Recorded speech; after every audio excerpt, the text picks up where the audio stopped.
reporting on the games you love by people who love to game. The MMO Reporter Network. The Legion calls. I saw you at dinner last night. How can you eat that stuff? Meat's meat, and the char's got to eat. Happiness mode engaged. Hello. Welcome. Ready for action. Happy to meet you, hero. Glad to have you with us. You'll find everything you need here. Hail, traveler. Wake up, you motherless Ettins. It's time to go. I'd offer the traditional pirate's greeting, but your spleen is better unperforated.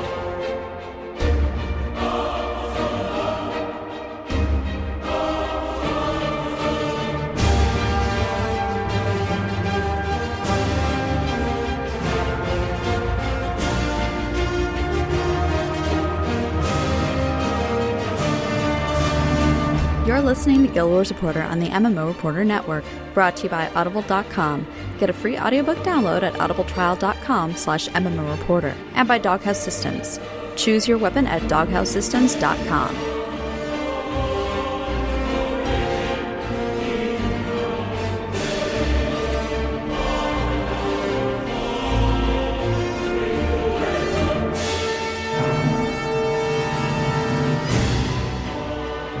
Hello and welcome to another episode of Guild Wars Reporter. This is episode 153.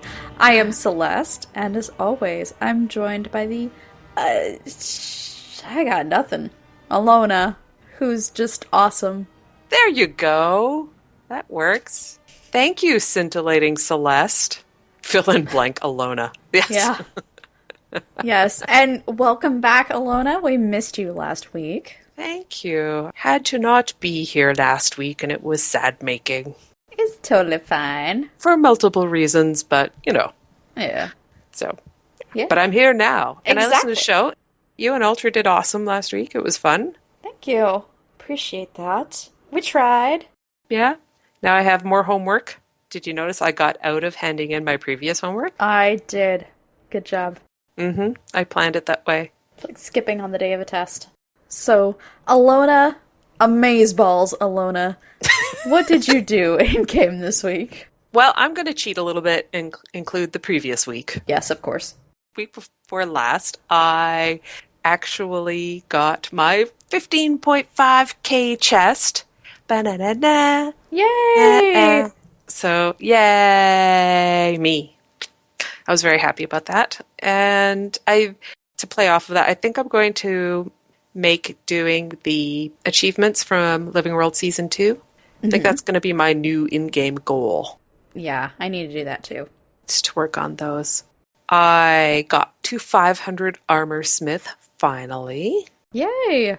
So that's all the available crafting professions to 500. So obviously not cooking or jewel crafting. Right. But it will come soon, I'm sure. And then begin again. Yes. This next one I feel bad about, but Zone Events and Citadel of Fame Path 1 with the Mock folks. Path 1 was to help Artful get some more tokens for his legendary. And it was him, you, Panther, Hunter, and Romo. Mm-hmm. And that was just last night. And that was a really good time. And Clouded was online and talking with us in chat. It was like jumping for a Wednesday night, actually. It really was.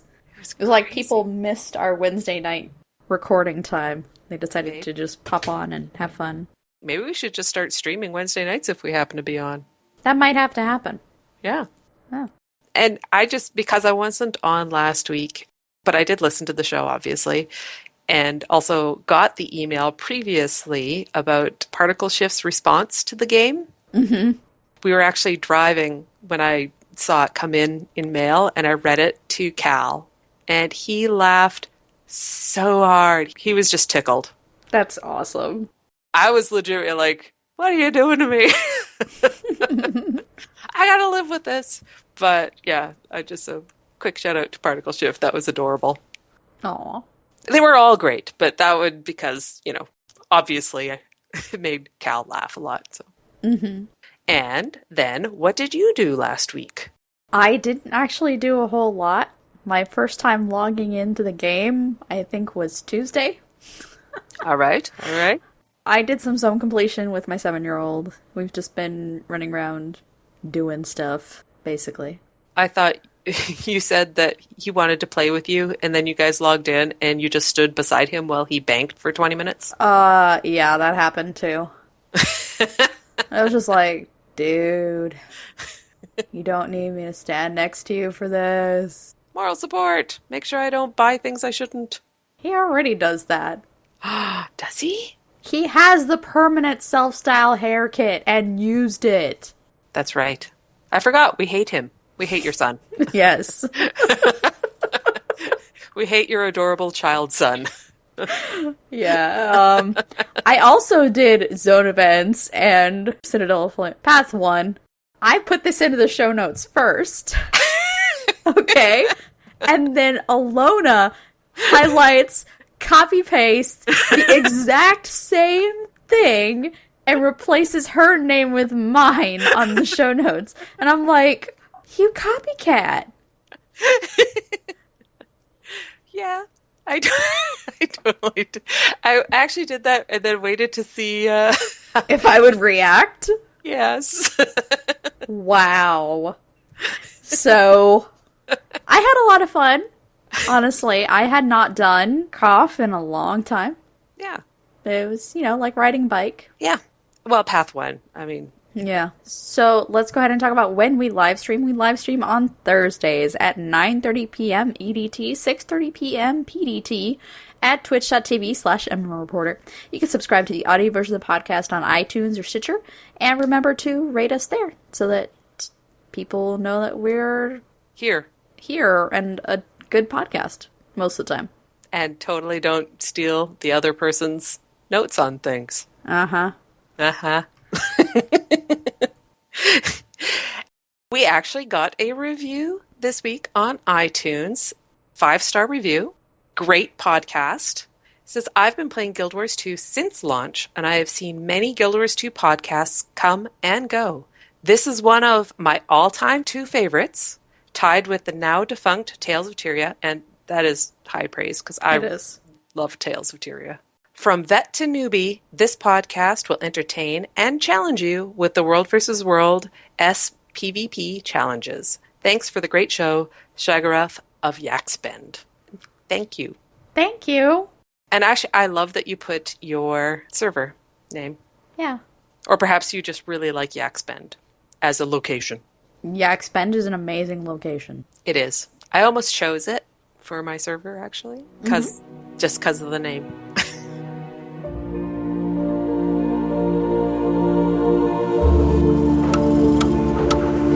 Parts of the city are still unsafe, but once we fix... I'm tired of excuses, Magnus. The city's a wreck. If you can't get Lion's Arch on its feet, you're going to wake up and find this a ghost town.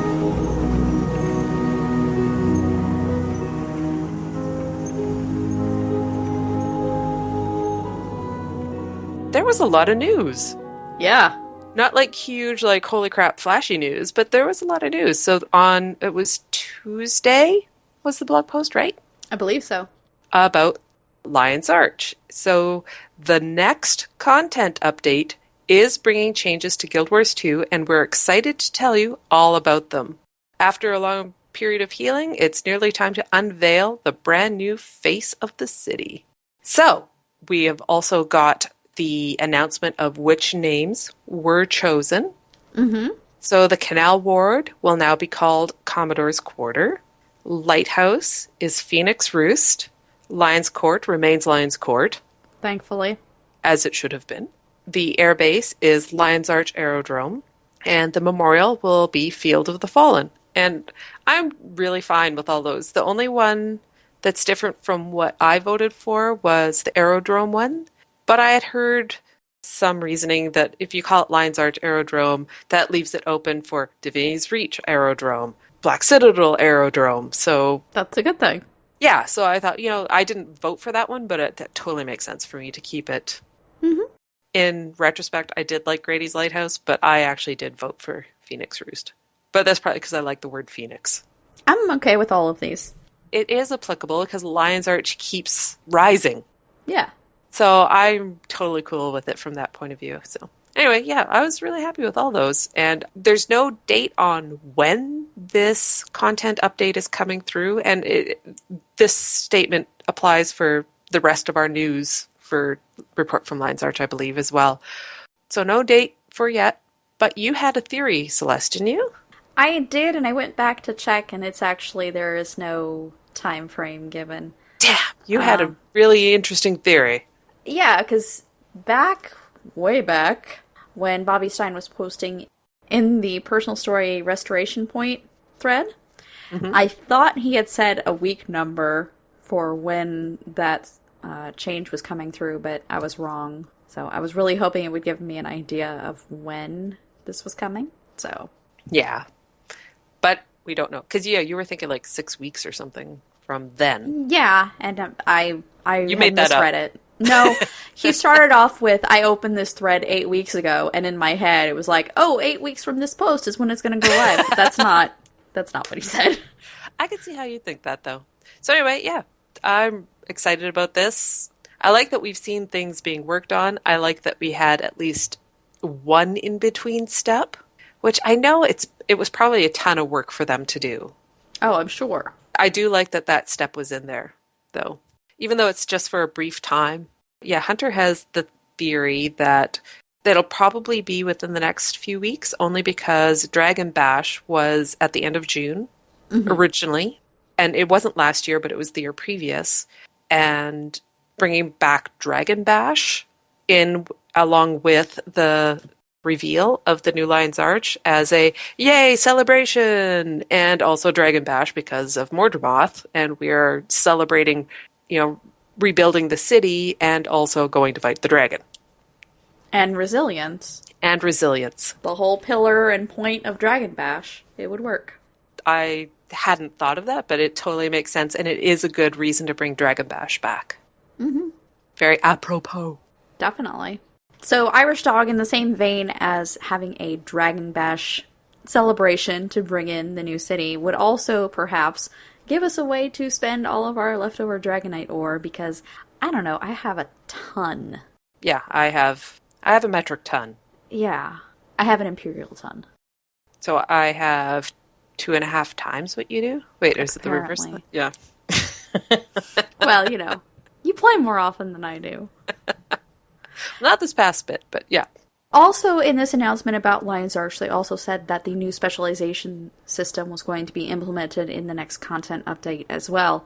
And we had gotten a blog post about this from Roy Croniker titled Dots and Dashes, which I found to be extremely clever. Yes, I also liked it. This isn't really anything new. We had heard that this was going to be happening, and we'd seen footage of people seeing burning go up to like 100 instead of just being 25 and capping out. Wasn't it like question mark or X's or something? Like it was like it who couldn't knows? read it. Yeah. Infinite burning. So this isn't anything new, but conditions are changing. But one of the things that isn't changing is condition removal. Condition removal will work just as it does now. Using a skill that removes a condition will remove the entire stack of a condition, whether it's 2 stacks of bleeding or 400 stacks of bleeding. A player with 400 stacks of bleeding would be a dead player, but you get my point. So I was reading the blog post, and I actually highlighted that sentence because it made me laugh. Mm-hmm. When I was reading, I just envisioned someone getting 400 stacks of bleeding and instantly turning into a pool of blood. Just like... It's like, I am a puddle. Yes, I am a puddle. I actually want to see what 400 stacks of bleeding would do. It'd be like insta-death. I know. But if they could animate that to a pool of blood... Then they'd have to do that on a lot of bosses, probably. Yeah. But fun. I agree. Duration stacking for some conditions is going to be going away, namely poison and burning. They're making the switch over to intensity stacking, and just to clarify, they did also explain what this means.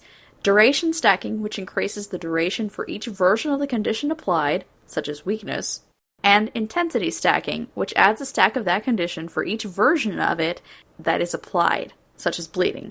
You can expect the damage per stack of these conditions to be lowered quite a bit, but will keep the relative proportions consistent. For example, burning will still deliver the highest damage per tick.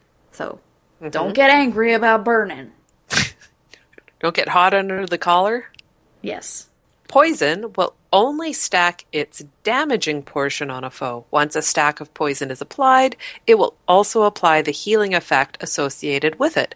Any further stacks of poison placed on that foe will only stack the damage portion of the condition. Yes. Yeah.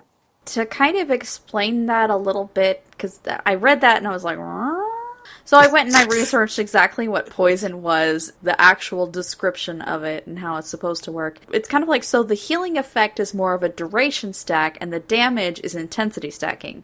Okay. So as long as the poison is present, the healing, which heal potency is decreased by 33%, that effect will be active without stacking in intensity, while the damage is still stacking upwards. That totally makes sense.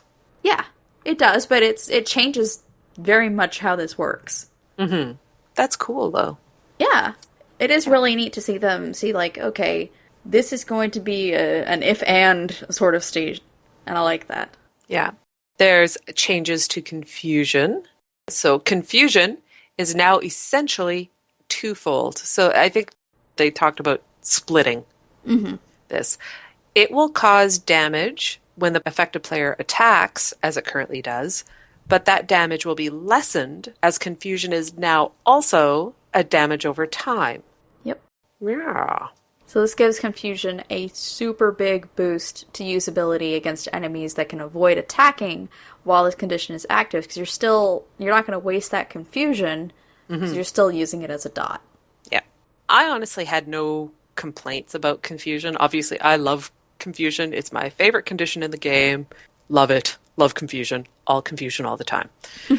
But I would say this change was really great.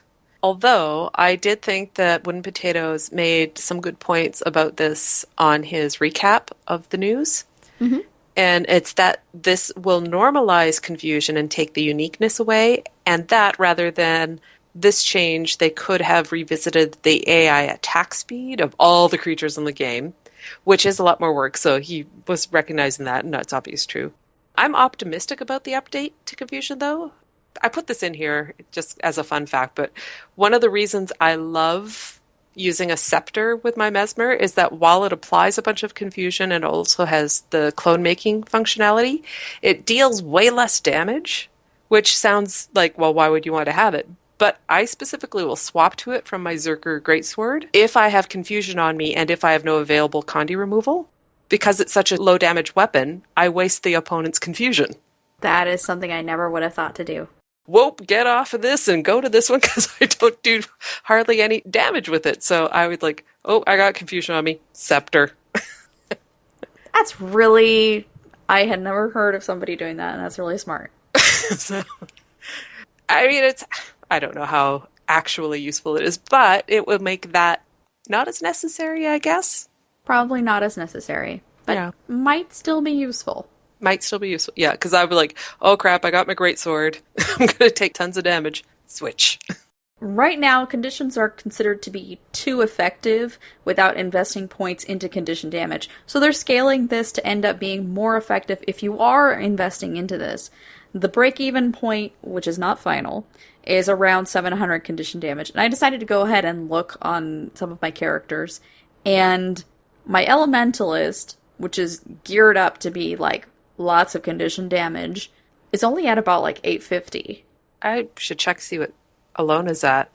And I noticed that my Ranger, my main, is only at like 550. But I don't do a whole lot of condition damage with her, so it's kind of like, well, that's fine then. I think I've said this before. I have to work hard to make a non-condition damage character because I love conditions. So I'd be curious. I should go through and check my characters. So I was talking last night with Guildies since we had so many of us on. Mm-hmm. And Clouded was saying that this made conditions useless unless you went whole hog into them. So as it stands right now, you could not necessarily trait for them, but get benefits from it actively. I know if I go a couple into here, this optimizes this. Mm-hmm. line, and I can still do pretty good condition damage. So, but I'm okay with it, to be perfectly honest. I'm okay with specializing that way. I am too. I don't see a problem with it at all. The vulnerability condition increases damage done to the foe by 1% per stack, up to 25 stacks. I think condition damage dealers feel a little left out by this condition, don't you? Well, now vulnerability will increase both direct damage and condition damage taken by an afflicted foe. How had I not read that? I don't know, but it's pretty awesome. It is! Oh, I'm so happy with all these, I just gotta say. It makes sense. Yeah. Stat caps are only increasing for damaging conditions, so vulnerability is still stopping at 25, which is the only in-game condi at the moment that stacks intensity but doesn't do damage. So, and there we'll have a reference in the show note to the wiki where it states that. Yeah. It stacks intensity, doesn't do damage, but they're capping it at 25. It's just like, that is the only condition that does that. Mm-hmm. And movement skills that propel your character are no longer going to be affected by speed skills / conditions.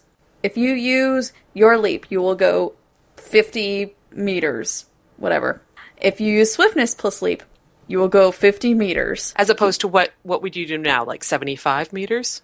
Let's go ahead and say that. The current would be swiftness and a leap would take you further, so 75. Chill and a leap would take you less, so 25. Yeah. Well, they're normalizing that, so it's just like, this leap will take you this far. End of story. Yeah.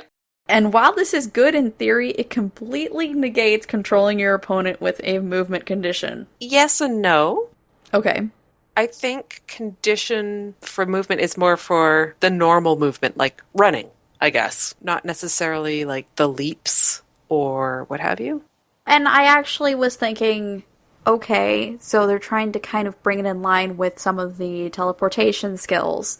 Like, if you do a blink and you're chilled, you're going to go the same distance no matter what. Yeah.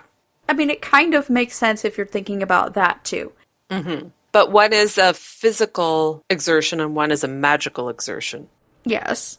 So if you're affecting a physical with chill, then that does make sense that it would still affect leap. Mm-hmm. But not blink. But yeah, confusion.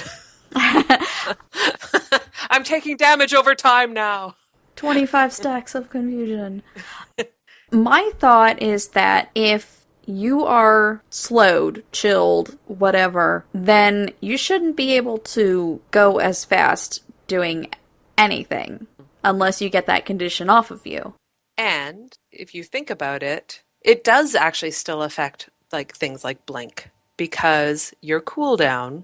Okay, yes, but that's... So it will still be affected, but the leap won't. The distance and speed at which you move. Yes. Is what people are really having a sticking point about. Yeah. But another theory from Dervo the Reaper on Reddit says, it doesn't say anything about not being affected by the condition during this movement skill. If this is the case, then you'll still get as many hits as before. Indeed, if they don't move out of the way in time, you'll get more because the duration of the movement skill would have to be lengthened. And you'll still move fast with swiftness. The movement skill just won't last as long. I wonder if this is one of those we need to see it in action to really make a judgment on it. Do you think? I think that's what needs to happen, but from what most of us have been assuming, I'm not happy with this change. And I hope it's something that they will reconsider because it doesn't seem right. I wonder, well, no, because you can't do it for some and not others. Yeah, it has to be across the board for leaps. Mm-hmm. What if they just made it less? Either end. Like if you're chilled, you can't leap as far, but it's not as extreme as it is currently. Yes. I'm just concerned about when they're talking about the Reaper and being able to chill and pull foes towards you. Well, if all they can do is, even if they're chilled, they just leap away, what's the point in being able to chill them and keep them close? Unless it means in gameplay you need to immobilize more. Mm-hmm. I could see that being a more prominent gameplay that they're trying to do. It's something that I hope that they reconsider. I'm not sure that it's right for it to not affect leaps. If we're just interpreting it poorly, then fine. It's something that I'm truly concerned about, and there's a lot of people in the community that are also very much concerned about it as well. Mm-hmm. I think I need to see it in action either way. Yep. investigate. And there was also news. Also, there was actually a lot of news this week. I know I said this before, but I'm saying it again. There was news about the wallet. Mm-hmm. And what did I text you when this news came down? A whole bunch of wallet, all in caps with exclamation points. Yes, that's true. With the, well, I think we got ourselves a show. Yeah, my text back was heavy breathing. It's true. I forgot about that. So veteran wallet users know that if you want to check out your current stockpile of wealth, you head to the hero panel and click on the wallet tab. There you can find all your currencies laid out in a big grid. You can also navigate there from the little plus button on the bottom of your inventory, but that results in opening 2 windows to view one piece of information. Neither of these options make the wallet easy to find or use. So we've moved the wallet to the inventory panel. Clicking the wallet button will now toggle your inventory to the wallet view. Yep. It's like a list view, and it's freaking awesome, although we didn't see a mock-up. But I'm just thinking it's going to be awesome. Descriptive. List view is pretty descriptive. And at this point, we basically know the UI aesthetic. Mm-hmm. Like, I am envisioning probably exactly what it's going to look like. So I'm totally fine with this. And in fact, did we not actually talk about a list view at one point on the show? Yes. Saying, here, just a list view. You can add as many things. You get a scroll bar. It's all good. Awesome. Tickety-boo. Great. Yeah, I have the feeling it's going to look a lot like the I Am Evan Nashblade mod for the trading post. Just like little icon Right. and the word. Yes. So they're adding items to the wallet, and they will be pristine fractal relics, World vs. World tournament claim tickets, geodes, and bandit crests. Sweet. Yes. I think it also would have been nice if they had thrown the Black Lion tickets on there. 100% agree. 100%. I was actually thinking that, and I just saw your note here now. I'm like, yes, I was thinking that when I was reading the blog post or the news post. The information on skill points that they had in this news post was so valuable. I'm just going to read the whole thing. Previously, we told you that endless sources of skill points will reward a different currency instead. The new wallet will house the new currency, spirit shards. So is this what they're replacing? What were they calling it? Jinguts. That's right. It sounds right. Yes, so I think, unless I'm reading this wrong, spirit shards are jinguts.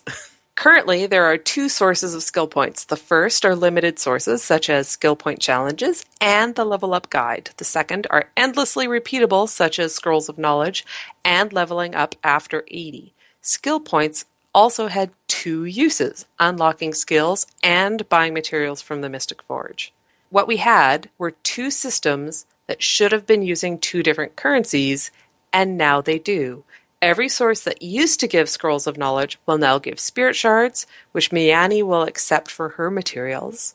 A few things will change to accommodate this split.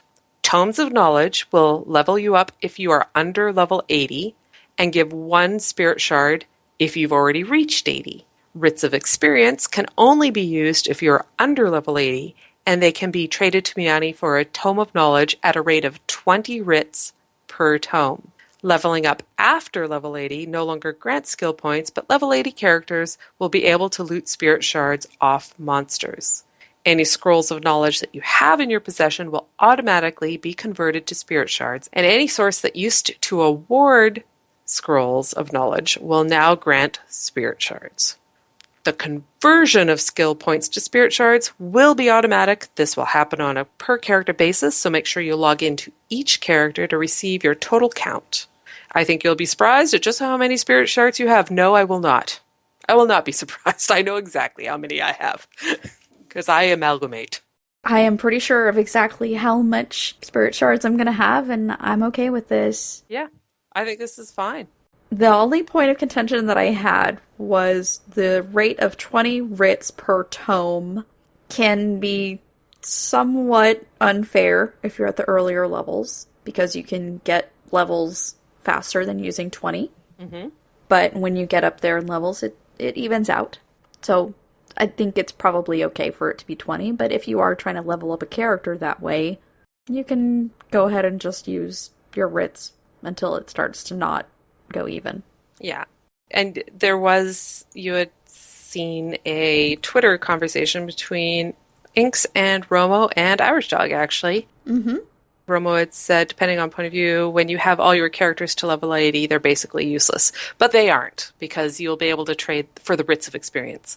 Because you can trade them into tomes, which can also be made into spirit shards. So I love that. It means I have tons of tomes of knowledge. Like, I have almost 200 tomes of knowledge. Oh my god. I know, I have a crap ton of them. So I need to be able to hand those in. Wow. Oh, about the wallet. So on the wallet, in the tab that we're going to have, what you'll be able to do is click on the item, name, icon, whatever, not sure yet, and it will show you where you can go to get more of this particular item. So if you clicked on a dungeon token, it would show you where this dungeon was, and so on and so forth. I like that sort of breadcrumbing. That's really nice. Mm-hmm. So in a very brief blog post, they also mentioned, or announced rather, that we are going to finally get a look at guild halls when ArenaNet is at E3. Yay! They're going to be having probably articles or interviews throughout the week of E3, and then on Friday we're going to be getting a special live stream showing guild halls in-game for the first time. So June 19th, and they're going to be having pre and probably post-show with quite a few streamers. Yes. Specifically Aurora Peachy, Bog Otter, MMO Inks, and Dot Game, all of which are very good people, and they definitely do their job well. They know how to keep an audience engaged. Yep.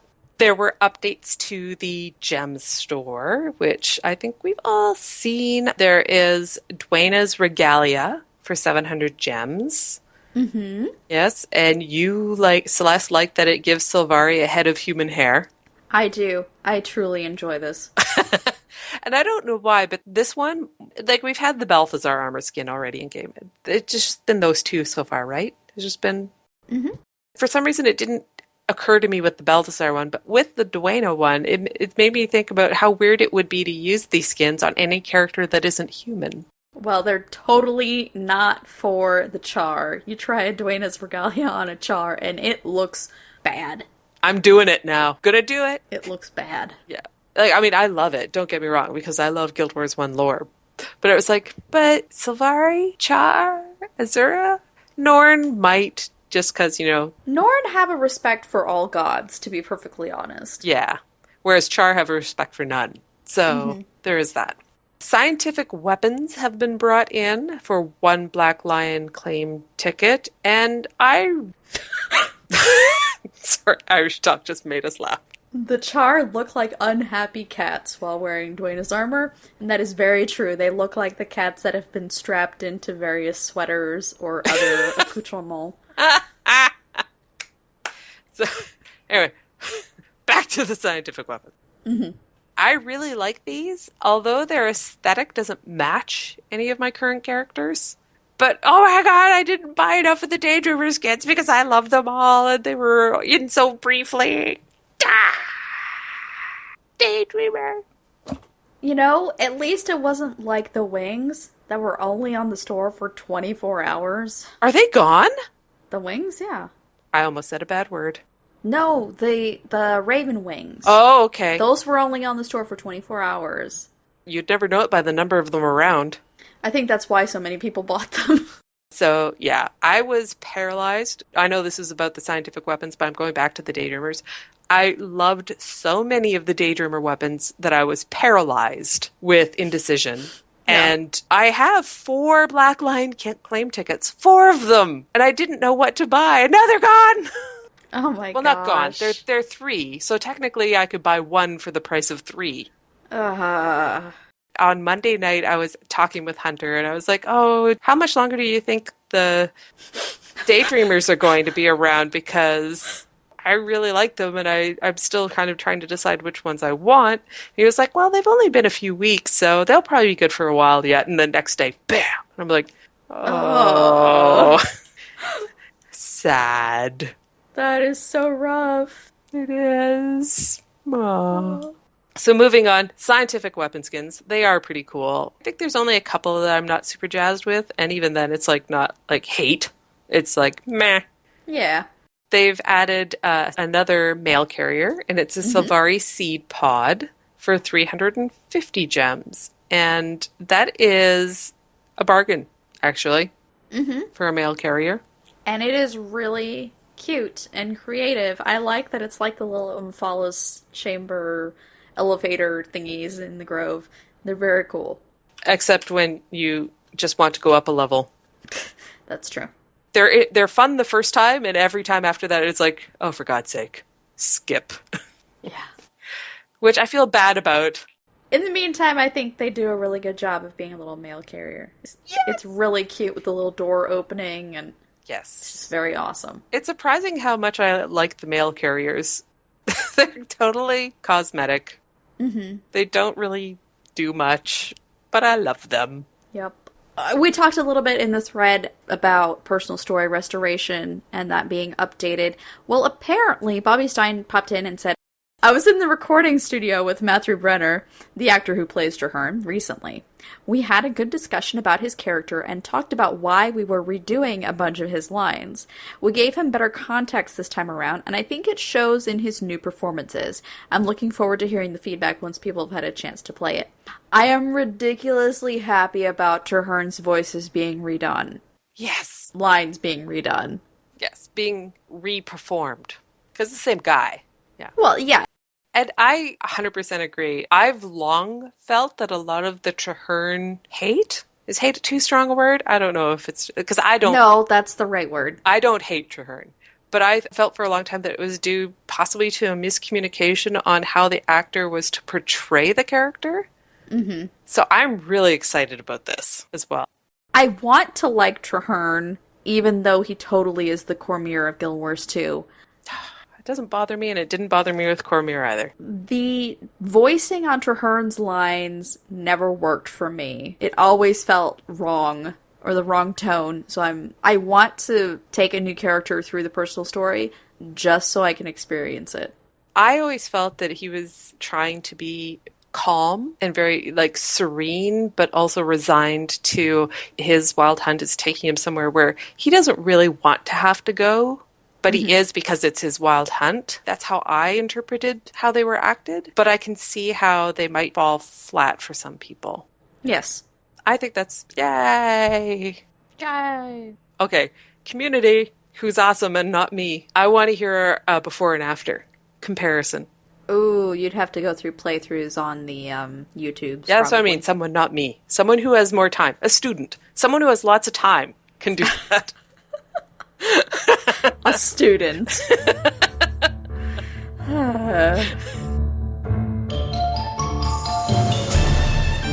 Do you require my assistance?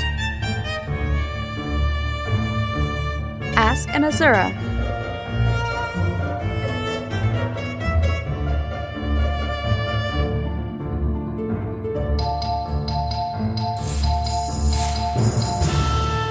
Excelsior. We didn't have a question. No one needs to know anything from the Azura. We did get a tip from Artful, who is actually not in chat because he's watching Jurassic World tonight, and I'm jealous because I love Jurassic Park a lot. So his tip, if you're even thinking about building a legendary in the future, start saving your T6 mats now. You can't have too many. Very true. And guess what? We just got a question in the chat room from Jawa. What do you wish for in guild halls? My biggest wish is a giant trophy room. Oh. What kind of trophies exactly? Just anything and everything. So, like achievements you finished? Well, I guess the problem with guild halls is that I really would rather be getting personal housing. And a lot of the personal housing that they described before the game was out was like giant trophy halls where you can show off all of your achievements and look at the scale of this beautiful Norn standing in a doorway and all those things down there that you think are minis. Yeah, no, those are real life-size things. It's just a huge room. I'm still completely in love with that idea. So having something similar in a guild hall would be really awesome. More than anything, I'd like it to have a portal that's very similar to Royal Terrace, where you go up to the Azuran Gate and you select a destination. I would like something like that in my guild hall.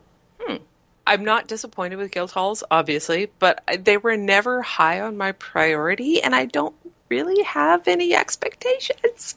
That might be a great thing. So, I mean, I've basically whatever gets given to me, I'll probably go, awesome! I agree that it needs to be a staging area for your guild. A lot of people are convinced that that needs to be the biggest thing. You know what I'm kind of worried about, though?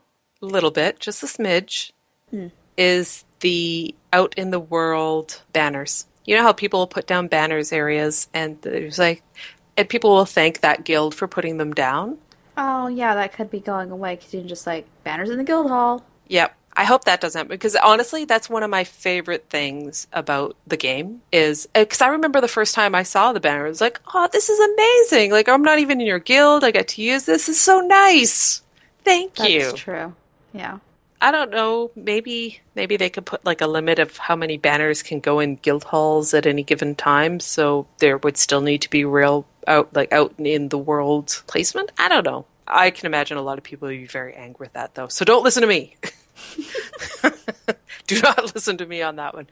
That would be my only kind of like, I hope it doesn't change the culture of the game that way. I could definitely get behind that. So there are some SPVP tips from Omnipotent Toaster over at Academy Gaming. I love that name. Isn't it a great name? It is. Number 1, game options. They list quite a few, but I would have to agree that About Face is the most useful and dizzying keybind ever in PvP, because you can About Face really quick, use a retreating skill to move further along, and About Face again to face your opponent. I do not have the skill for that, but it is cool that you can do it. Number 2, learning the nuances and ways to use the map to your advantage. And he mentioned specifically about with like short bow teleporting through maps to gain better vantage points and stuff like that. And that's definitely something that I hadn't considered, but it is something that higher tier players take advantage of. Yeah. And finding a group to PvP with, and this can be a huge change for people who solo queue most of the time. Me. Yeah. Either to make you realize how much you need to improve, like me, or how good you can be when you get a good coordination between players on your team, so you can get to see how well you can really shine as well. So it's a nice thing to do. Mm-hmm. Also, to watch some high-tier players. And my additional tip to this would be, if you're watching them on YouTube, you can select how fast the video plays. Oh, right. And if you need to slow it down by half or a quarter, just so you can see exactly what's happening, just even if it's like your first time watching it, you go, nope, let me slow it down first. And then as you get better at watching these, at seeing what's happening, at understanding what's happening, to go ahead and watch them at full speed. I don't do this enough, like watch the high tier players. When I was at PAX East and we were watching the tournament, some of the tournament, and there was the one, and I can't remember the names, I feel bad, but it was the one team had a mesmer, and because I understand that profession the best of any of the professions I play, not the best of anyone who plays them, watching what they were doing in PvP with the mesmer, it was like, whoa, what just happened? That is amazing! Yeah. So I totally think that that is a great tip, to watch high-tier players. Definitely. Now, moving along to our tips. For the Shell Slayer achievement, you can get it quite easily if you are willing to kill ambient crabs in South Sun, because it totally counts towards that. Yeah. And who gave you that tip? Where'd you hear that tip? Celeste? Thank you, Hunter, for randomly saying that while we were chatting last night, and me very much enthusiastically jumping on it and saying, hey, you just gave me my tip for this week. Thank you. And my tip comes from a phone call to M earlier today. When I'm like, I need a tip, help me. So toughness attracts aggro in PvE. So if there's a task that needs to be accomplished, if you're working in a group or a party with your party, you may want to assign it to the party member with the lowest toughness so that they don't get hit as much. As much. Especially if it's something that can be interrupted. Mm-hmm. So Irish Dog was running around naked, apparently, in Fungeons this week, which I was not there for, but I heard about. And this is where this tip came from. I actually purposely do not try to put much toughness on my characters to avoid aggro. I've never really thought about it, to be perfectly honest. Really? Well, because I think Saint in Mock always had really high toughness. And so we'd be running around doing stuff and he would be getting hammered and I would be ignored. So I'm like, woohoo! This is the best. Best ever. All right, then. So, yeah. I like not having high toughness. And a reminder, don't forget about the game for Surviving This, about what kind of restaurant you think the Iconics would like to run. And we've got a ton of responses already, but honestly, more is better on this one. Mm-hmm. It's running the whole gamut at this point. Yep, Key/M told me one last night in Guild Chat. So remember to email that in. Mm-hmm. So we don't forget about it, like we do. Yes. Who are you? What are we doing here? I don't remember. Some kind of show. Something's happening. Yeah, Barry Ultra in responses. Since he called y'all out. Exactly. I want to have 100 responses on the show next week. He went all teacher. I'm not mad. I'm just disappointed. I know. I was like, jeez. Okay, Dad. The irony is he's probably younger than both of us. He is.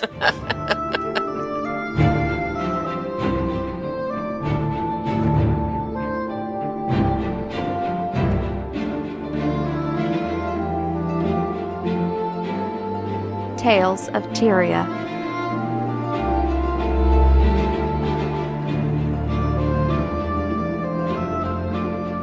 So we actually have quite a bit for Tales of Tyria this week. We kind of went crazy. To the Tumblr! And by we, I mean you. Yeah. So there's a fantastic Char Revenant drawing on gw2fanart.tumblr.com. Mm-hmm. And yeah, I know I said earlier in one of the earlier shows there aren't a lot of Char fan arts, but I take that back. There's actually a ton. There really is. There's a lot. Yeah, so it's really quite awesome. I love the highlights that they've created in this. I really enjoy the lines on the armor and how they've just kind of rough-edged all of the spikes and stuff and made it look very good. I don't know. It's good. I like the Mushu-sized glint.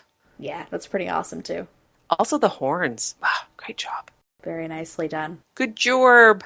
It actually won a first prize on a contest over on guildnews.de, and I tried to find the contest, but I don't read German.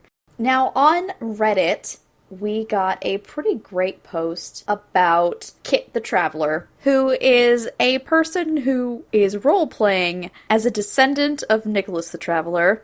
Mm-hmm. And that's awesome, because she even has a pet yak, and it's adorable that she is doing this. For those of you that may not know, Nicholas the Traveler is somebody who will take items from you in Guild Wars 1 and convert them to presents from the Traveler. So every week, it would rotate to a new thing that would be needed to get presents.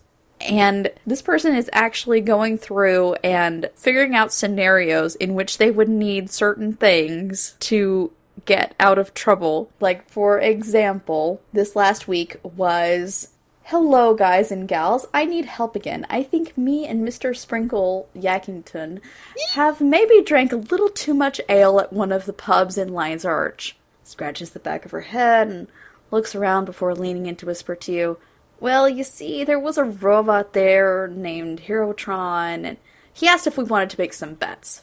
Me and Mr. Sprinkle could never pass up a fun game of poker. Unfortunately, I lost Mr. Sprinkle in that poker game. In order to get him back, I've made some deals with people around Lion's Arch. If everything works out, I can get him back. Please help. I need 5 pieces of copper ore, and in return, I'll give you 5 gifts for helping me with my gambling issues. Oh.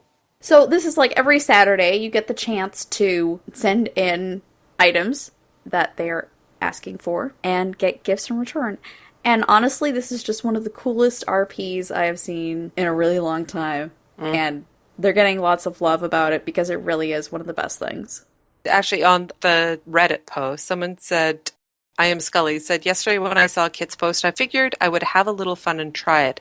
Turns out it is not only legit, but it's really fun to see what you get. I got some really cool things like dragon coffers, tonics, and a backpack, all over the price of whatever poultry I sent in.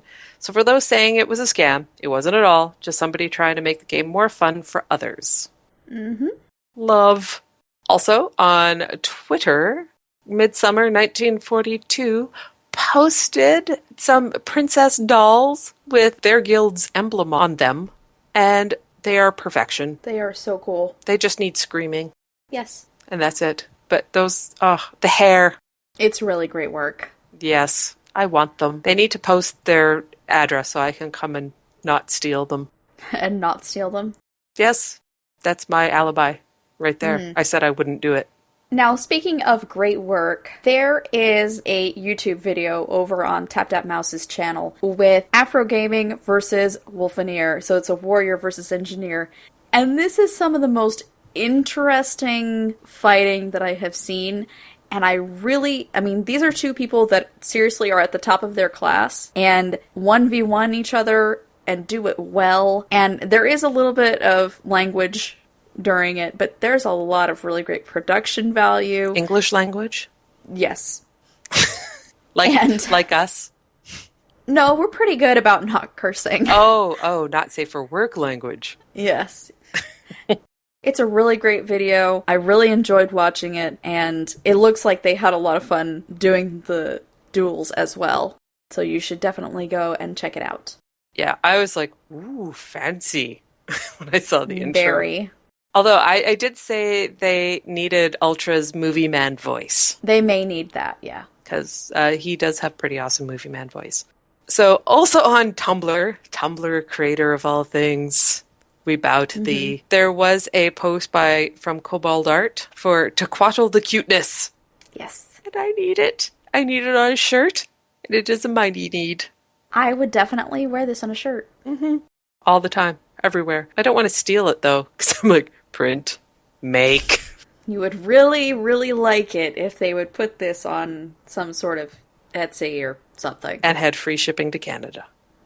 Basically, most things that ship to Canada from the States, double the cost. Oy vey. And doesn't make it worth it. Right. Because we are so far away. And not within, 100 kilometers of the border on average. Yeah. I love Tequatl the Cuteness. Yes, it's really awesome. And what else is awesome is we all scream for Quaggin ice cream because it is the cutest thing ever. Except I can't imagine Quaggin are lactose tolerant. But still! Probably not. This is beautiful though. Like, the brushwork on it is fantastic. I love that it's bright and pastel and just exactly what you would expect out of any sort of summertime ice cream experience. I also need that on a shirt. I would definitely wear that on a shirt. Or on a really cute grocery bag. I want to do that now, but I don't want to steal people's hard work. Yeah. May the Six watch over you. So if you have a community event that you would like for us to share, please send us an email. Legion calls. And if you've got a burning question for our Ask an Azura segment, let us know. Seize the moment. And so now let's go ahead and talk about our sponsor. More people should learn to barter. If you are in dire need of audiobooks, or just, you enjoy books with sound, you can go to audibletrial.com/MMOreporter and you'll get a free audiobook. I'm selling. You buying? And if you use the coupon code MMOReporter at doghousesystems.com, you will get an additional 120 gig SSD drive for free on your next build, and or possibly a Superstar Destroyer. No free samples. So if you're in love with the show or the network, consider becoming a patron on our Patreon page. You should definitely check it out. Patreon.com/MMOReporter. Let's see the color of your coin. So, Allona, if people want to get into contact with us to share their questions, answers, or corrections, how could they do so? They can email us at gwreporter@mmoreporter.com. Twitter is @gwreporter. Our website is guildwarsreporter.com. You can leave us a voicemail at 616-666-6778 or use the widget on the right-hand side of the website. YouTube is MMO Reporter Network, and remember to like our videos and subscribe to the GW Reporter playlist. And while you're hanging out there, try some of the other shows. You might find something you like. Facebook is GW Reporter. Tumblr is gwreporter.tumblr.com. You must visit more often. And you can visit us on Twitter. I am at OneBigPear, as in the fruit. And I am at Selyuki. In a world where you can visit us on Twitter, I am Ultra, at UltraTown. Or at Hunter's Insight, one word. You're kidding, right? Or you can find us in-game, where I am Selyuki.5046. And I'm OneBigPear.1249. And I am UltraTown.5683. Incredible! And you can get me in-game at Hunt, H-U-N-T, I forget my user display name or whatever. I can't believe it. Until next time. Yes, that's right. So, thank you for coming and watching the video, and we hope to see you in-game.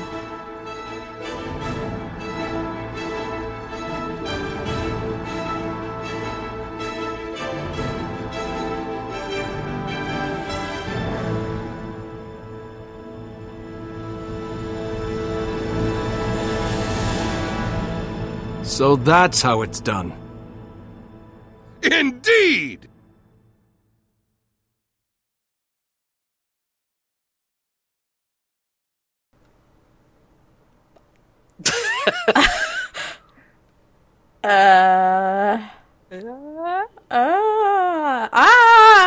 Allona. It's like, that would have been good for Halloween. That would have been... Dang it! Okay, now I have to redo that. Joined by the... Amazeballs, Allona. I'm not sure I like that one. I love it. I'm using it.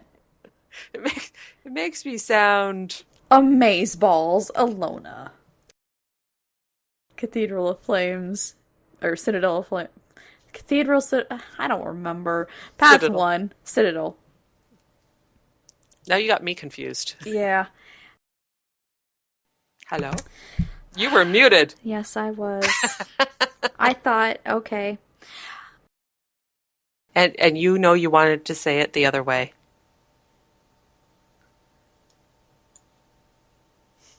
Oh, yes. I definitely did want to say oinks, and I feel bad about that a little bit. I don't know. Somebody said I didn't know how to say your name on some stream, and he's forever been oinks to me now as like a legacy for oinks from Guild Wars 1. Yeah. It made me laugh. Popped in and said, I was in the recording studio. We were drinking with Matthew Brenner. Yeah. Oh my gosh, a squishable from a Doliak. That would be awesome. That would be the only squishable I would actually buy. That and maybe the Quaggan. No, I saw one that was the Quaggan? What was it? I want a Zaitan squishy. It's the crustacean that can see like a billion different colors. I don't remember the name of it. Oh. Mantis shrimp. Yeah, I saw one that was a mantis shrimp, and I was like, oh my god, I really love this. Do you like how I pulled that out of the air? I appreciate it, because I wanted to call it a mantra lobster, and that was not working. If they trade into it, they can get 3 off it at once.